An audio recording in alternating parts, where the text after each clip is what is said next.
नमस्कार, आप देख रहे हैं न्यूज इंडिया। आपके साथ मैं हूं अभिषेक। नमस्कार, आपके साथ मैं हूं चारुल शर्मा। बुलेटिन की शुरुआत करें एक बड़ी खबर के साथ। प्रियंका गांधी के एमपी दौरे से जुड़ी ये बड़ी खबर आपको बता दें, आज इस दौरे का दूसरा दिन है। कांग्रेस के भारत जोड़ो यात्रा में शामिल हैं प्रियंका गांधी। मध्य प्रदेश के 4 दिन के दौरे पर है प्रियंका गांधी। मध्य प्रदेश में 13 दिनों तक ये यात्रा रहेगी। राहुल गांधी की अगुवाई में भारत जोड़ो यात्रा चल रही है और इसमें अब प्रियंका गांधी की भी एंट्री हुई है। अभी तक की अगर बात कर ली जाए तो प्रियंका गांधी इस यात्रा से नहीं जुड़ी थी। कांग्रेस का वो सबसे बड़ा चेहरा जो भारत जोड़ो यात्रा में अभी तक नहीं जुड़ी थी, लेकिन अब उनकी एंट्री हो गई है। बिल्कुल, इससे पहले दक्षिण में कांग्रेस की भारत जोड़ो यात्रा के दौरान सोनिया गांधी ने भी शिरकत की थी। फिलहाल कांग्रेस महासचिव प्रियंका गांधी आज से भारत जोड़ो यात्रा में शामिल हुई हैं। प्रियंका गांधी 4 दिनों के मध्य प्रदेश दौरे पर है और उनके दौरे का आज दूसरा दिन है। तो इस समय तस्वीरें हम आपको सीधी दिखा रहे हैं मध्य प्रदेश से। ये तस्वीरें जहां आप देख सकते हैं राहुल गांधी और उनके साथ प्रियंका गांधी और उनके साथ रॉबर्ट वाड्रा भी हैं। तो कांग्रेस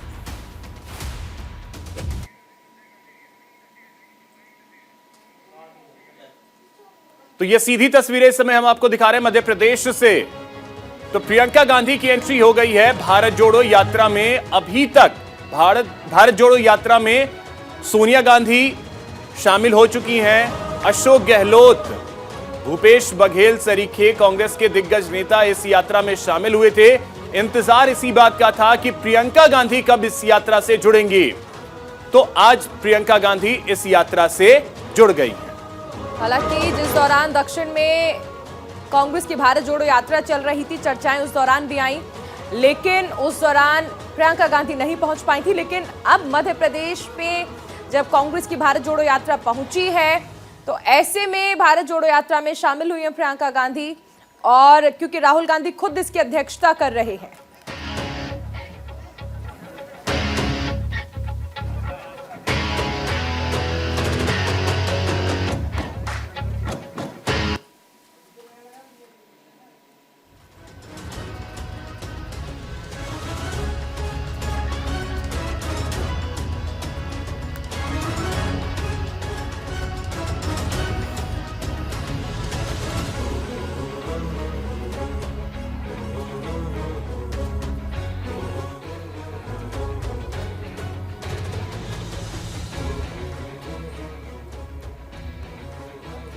तो सीधी तस्वीरें हम आपको इस समय दिखा रहे हैं मध्य प्रदेश के खंडवा की। ये तस्वीरें हैं जहां पे भारत जोड़ो यात्रा इस समय चल रही है।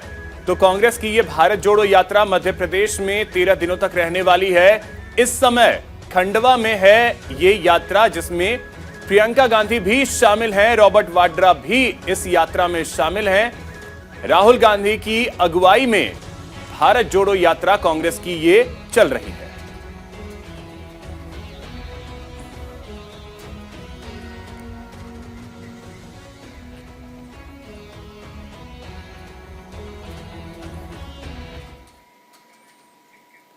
एक बड़ी खबर आपको बता दें, श्रद्धा मर्डर केस से जुड़ी बड़ी खबर। आरोपी आफताब का पॉलीग्राफी टेस्ट आज होगा।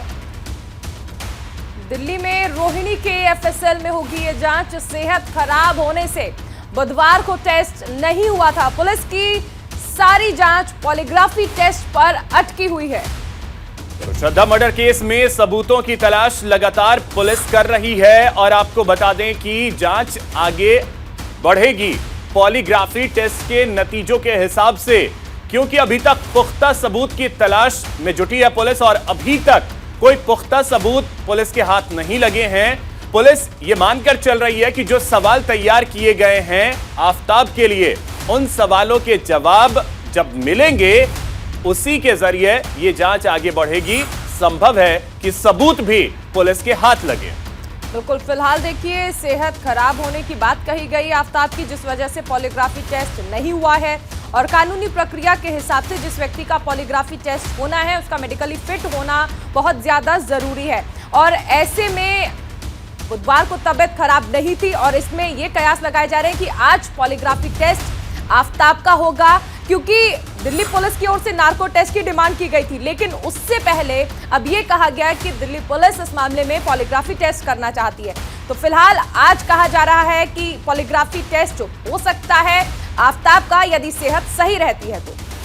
रोहिणी के फॉरेंसिक साइंस लेबोरेटरी में पॉलीग्राफी टेस्ट होना है। आफताब की सेहत खराब होने की वजह से बुधवार को उसका टेस्ट नहीं हो सका था। आपको बता दें कि श्रद्धा मर्डर केस में पुलिस के हाथ अब तक कोई पुख्ता सबूत हाथ नहीं लगे हैं। अब तक वारदात में इस्तेमाल किए गए हथियार तक नहीं मिल पाए हैं। श्रद्धा के सिर का हिस्सा भी नहीं मिला है, बस कुछ हड्डियां और जबड़े का हिस्सा मिला है।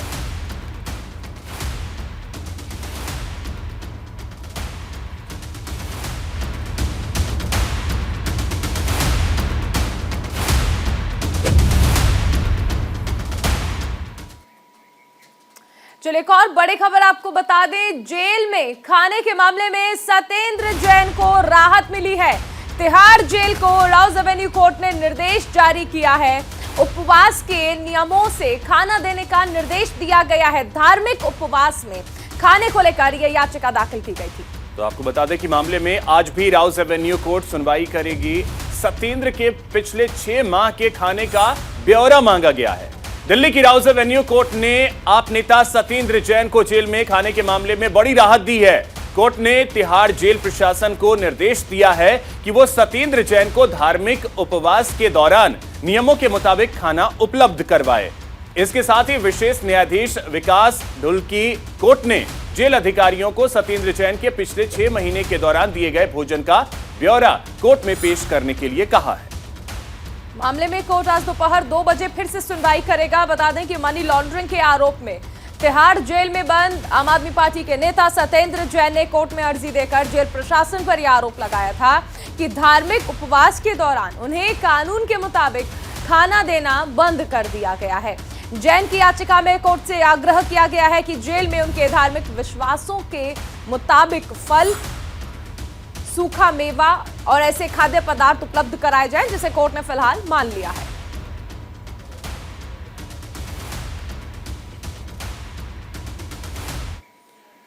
तो आप नेता सत्येंद्र जैन से ही जुड़ी एक और बड़ी खबर आपको बताते हैं। सत्येंद्र जैन का एक और वीडियो सामने आया है। सेल में वीआईपी खाना खाते नजर आ रहे हैं सत्येंद्र जैन। जेल के खाने पर कोर्ट में एक तरफ सुनवाई चल रही है और दूसरी तरफ अब एक और वीडियो जो है वो सामने आया है।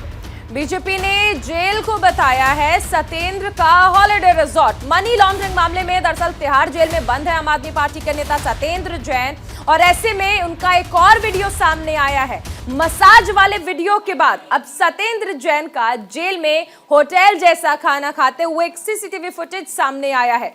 और इस वीडियो में जैन तिहाड़ जेल में अपने सेल के अंदर बेड पर खाना खाते नजर आ रहे हैं।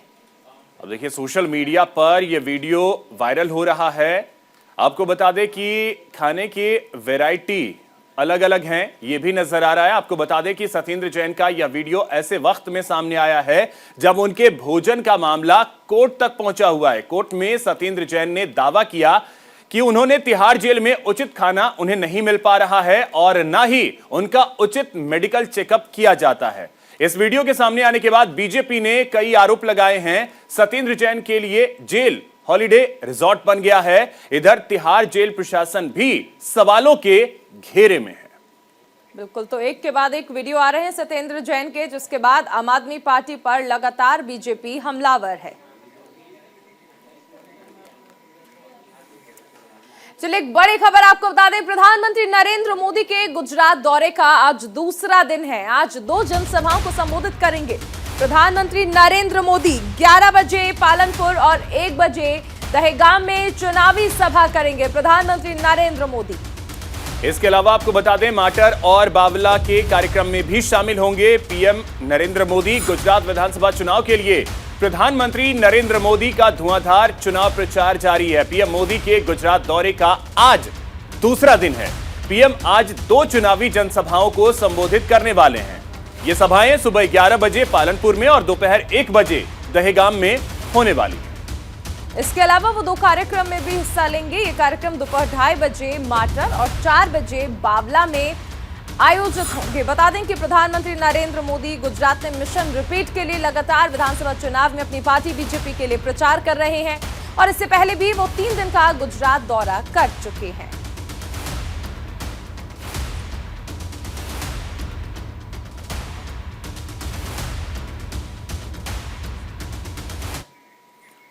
और चलिए बात कर लेते हैं दिल्ली एमसीडी चुनाव की। तो चुनाव से जुड़ी बड़ी खबर, आज एमसीडी के मैदान में उतरेंगे बीजेपी के 12 दिग्गज।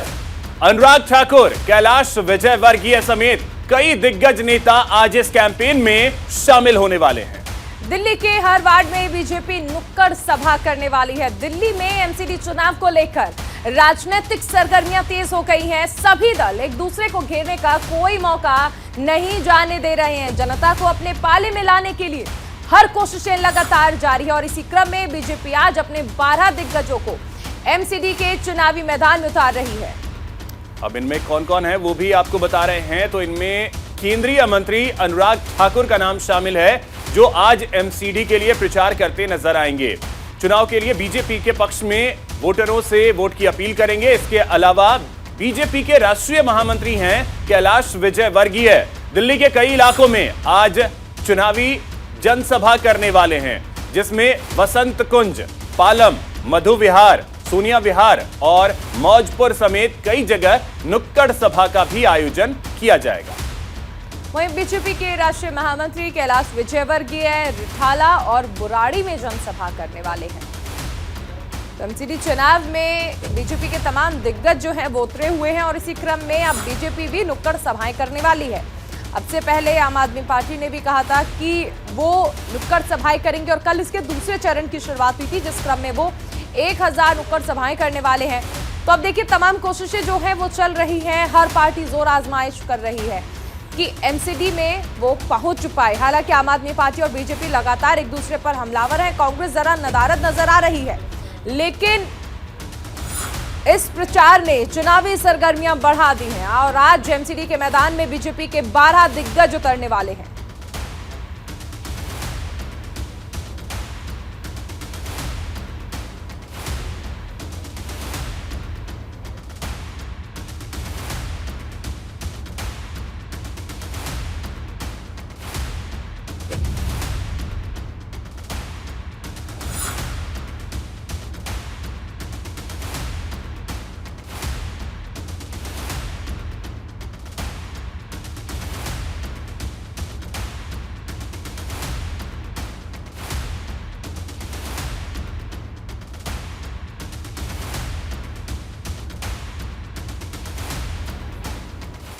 और चलिए एक और बड़ी खबर आपको बताते हैं। सीएम योगी आज झांसी और प्रयागराज के दौरे पर रहने वाले हैं। उत्तर प्रदेश के मुख्यमंत्री योगी आदित्यनाथ झांसी और प्रयागराज का दौरा करेंगे। झांसी को 327 करोड़ की योजनाओं की सौगात देंगे। सीएम योगी झांसी में जनसभा को भी संबोधित करने वाले हैं। प्रयागराज में कुंभ की तैयारियों का भी सीएम जायजा लेंगे। गुजरात दौरे से लौटने के बाद उत्तर प्रदेश के मुख्यमंत्री योगी आदित्यनाथ आज झांसी और प्रयागराज के दौरे पर रहेंगे। झांसी के लक्ष्मी व्यायाम मंदिर इंटर कॉलेज मैदान में सीएम एक जनसभा को भी संबोधित करने वाले हैं और इस दौरान झांसी को सौगात देते हुए सीएम योगी करीब 327 करोड़ रुपए की योजनाओं का लोकार्पण और शिलान्यास करेंगे। झांसी के बाद सीएम धर्म नगरी प्रयागराज के लिए रवाना हो जाएंगे। प्रयागराज में योगी जनप्रतिनिधियों से मुलाकात करेंगे। उसके बाद कुंभ मेला और माघ मेला की तैयारियों को लेकर प्रबंधकों और संबंधित अधिकारियों के साथ समीक्षा बैठक करने वाले हैं।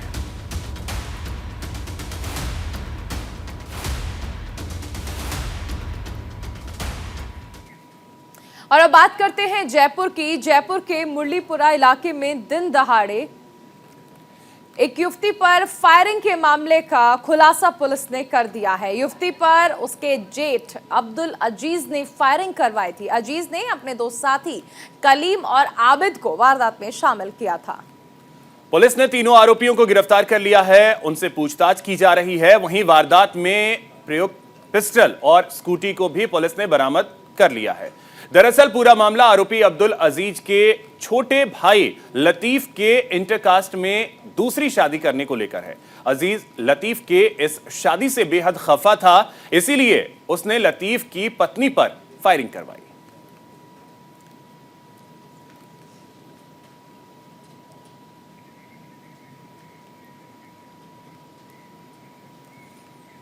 खबर उत्तर प्रदेश के मैनपुरी से है, जहां समाजवादी पार्टी कार्यालय पर सैनिक प्रकोष्ठ सम्मेलन का आयोजन किया गया। इस अवसर पर पूर्व सैनिकों को एसपी के राष्ट्रीय अध्यक्ष अखिलेश यादव ने सम्मानित किया। मंच से पूर्व सैनिकों को संबोधित भी उन्होंने किया है। इस दौरान अखिलेश यादव ने कहा कि मुलायम सिंह यादव ने रक्षा मंत्री रहने के दौरान सेना के लिए कई ऐसे कदम उठाए जिनको सेना के जवान और पूर्व सैनिक आज भी याद करते हैं। इसके अलावा अखिलेश यादव ने मैनपुरी से लोकसभा प्रत्याशी डिंपल यादव को भारी मतों से विजयी बनाने के लिए पूर्व सैनिकों से अपील की।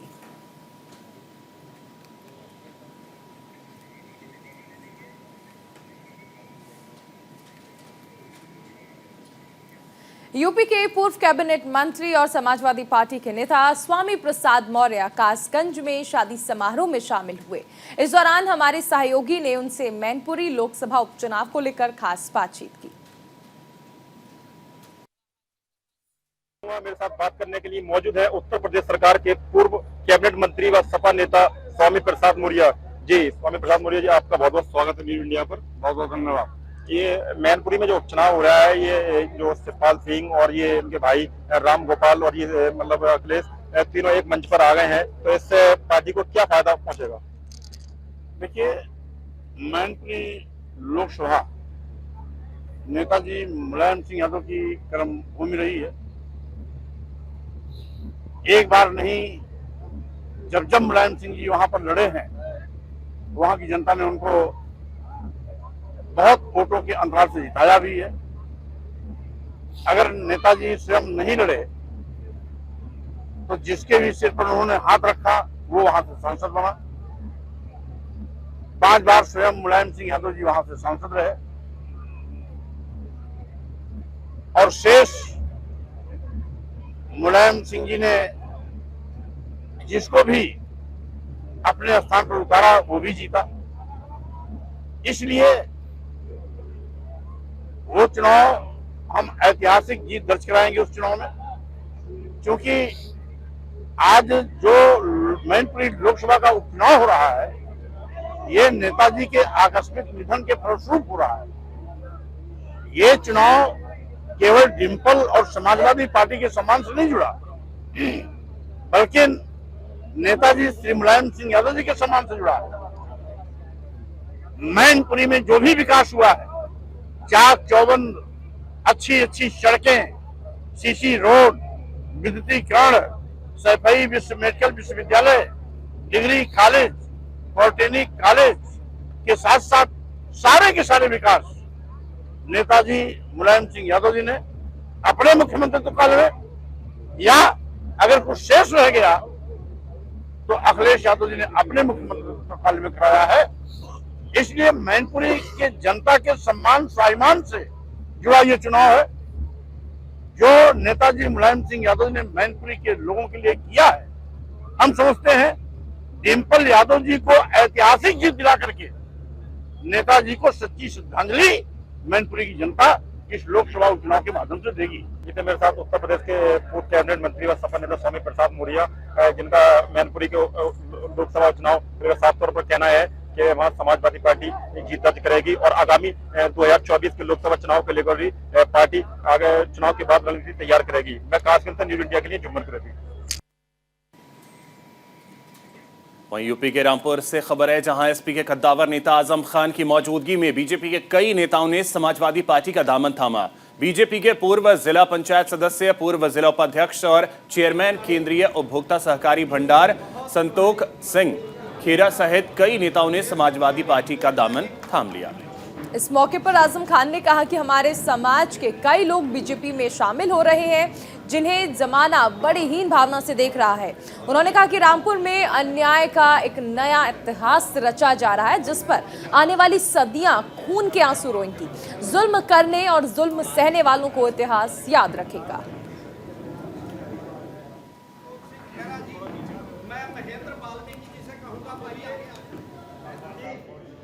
समाजवादी पार्टी में निष्ठा खिलाड़ी टीम में बहुत इन्होंने शमशेर सिंह सैनिक पूर्व सैनिक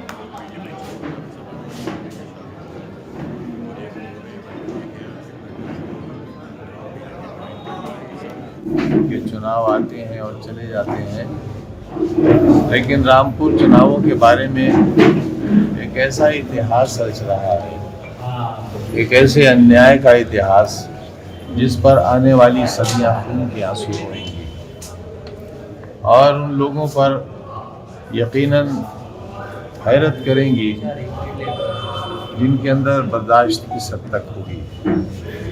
जुल्म करने वालों का जुल्म और सहने वालों की बर्दाश्त, दोनों को आने वाला इतिहास बहुत दिन याद रखेगा।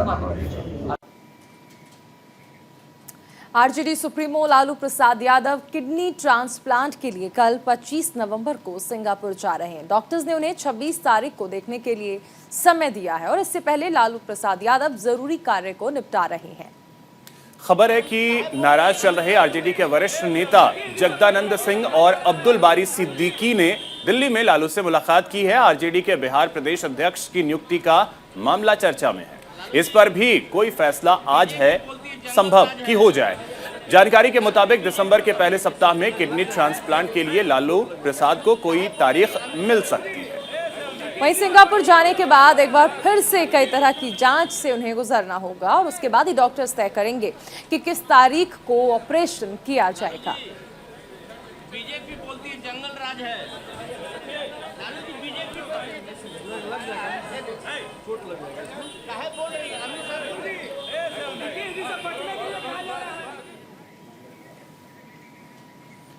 अगली खबर बिहार के मुजफ्फरपुर से है, जहां बीती रात बेखौफ बाइक सवार बदमाशों ने एक निजी कंपनी के मैनेजर पर फायरिंग कर दी। गनीमत यह रही कि मैनेजर धर्मेंद्र कुमार और उनका कार चालक इस फायरिंग में बाल बाल बच गए।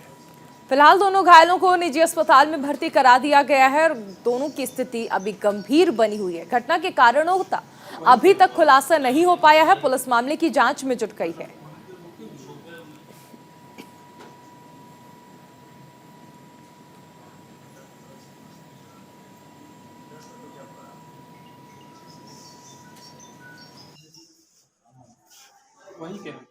मोबाइल कंपनी है, भगवानपुर चौक से आगे उनका बीबीगंज पुल के तरफ जाने वाले रास्ता में मेन रोड पर ही उनका ऑफिस है। कार्यालय से निकल कर करीब 8 साढ़े 8 बजे के आसपास में मैनेजर अपने घर जा रहे थे। गाड़ी में मैनेजर थे और उनका एक चालक था और उनका गाड़ी चलते हालत में उनके गाड़ी के ऊपर फायरिंग कर देता है। एक ही राउंड फायर किया है जो उनके ड्राइवर को लगा है। अभी उनका बयान हम लोग तो मुजफ्फरपुर की इस घटना ने एक बार फिर यह साबित किया है कि मुजफ्फरपुर में अपराधी पूरी तरीके से बेखौफ हैं।